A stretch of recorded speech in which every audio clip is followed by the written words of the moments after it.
আসন্ন উচ্চ মাধ্যমিক পরীক্ষার প্রশাসনিক প্রস্তুতি বৈঠক অনুষ্ঠিত হলো রায়গঞ্জে। বুধবার আয়োজিত এই বৈঠকে উপস্থিত ছিলেন পশ্চিমবঙ্গ উচ্চ মাধ্যমিক শিক্ষা সংসদের সভাপতি ডক্টর চিরঞ্জীব ভট্টাচার্য। এছাড়াও উপস্থিত ছিলেন জেলা পরিষদের সভাধিপতি পম্পা পাল, অতিরিক্ত জেলা শাসক হাসিন জেহেরা রিজভী সহ অন্যান্য প্রশাসনিক আধিকারিকরা। সকলের সাথে এদিন পরীক্ষার প্রস্তুতি নিয়ে আলোচনা করেন উচ্চ মাধ্যমিক সংসদ সভাপতি।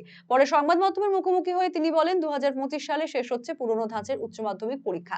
এরপর থেকে সেমিস্টার ভিত্তিতে উচ্চ মাধ্যমিক পরীক্ষা হবে। বছরে দুবার সেমিস্টার হবে, অর্থাৎ এক বছরে দুবার উচ্চ মাধ্যমিক পরীক্ষায় বসতে হবে পরীক্ষার্থীদের। বাৎসরিক দুটি পরীক্ষাতেই সেন্টার ভেন্যু কনসেপ্ট থাকবে। পরীক্ষা যাতে নির্বিঘ্নে সম্পন্ন হয় তার জন্য এদিন বিশদে আলোচনা করা হয়েছে।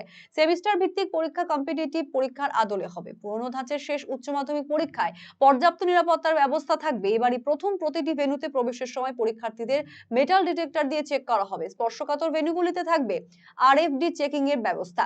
উত্তর দিনাজপুরে দুজন জয়েন্ট কনভেনার রয়েছেন। পরীক্ষা নিয়ে এ জেলায় কোনো সমস্যা নেই। সেটা হচ্ছে এবারে 2025 সালের যে উচ্চ মাধ্যমিকটা, এটা হচ্ছে যে মানে অ্যানুয়াল সিস্টেমে এটাই লাস্ট পরীক্ষা। কারণ আমরা অলরেডি সেমিস্টার সিস্টেম চালু করেছি এবং 2025-এ থার্ড সেমিস্টার যেটা মানে সেপ্টেম্বর মাসে, সেটা হচ্ছে সেমিস্টার সিস্টেমে হবে এবং তখন থেকে দুটো করে বছরে পরীক্ষা হবে। দুটোই কিন্তু সেন্টার ভেন্যু কনসেপ্টে হবে এবং ওই দুটোই কিন্তু বেসিক্যালি দুটো এইচএস পরীক্ষা হবে, ঠিক আছে।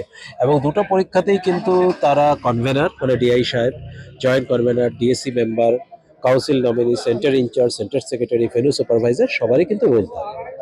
কিন্তু এটা পুরনো সিস্টেমের লাস্ট পরীক্ষা। পুরনো সিস্টেমের এই পরীক্ষাটা যাতে খুব নির্বিঘ্নে হয় সেটা আমাদের টার্গেট। এবং সব থেকে বড় কথা, এবার কিছু নতুন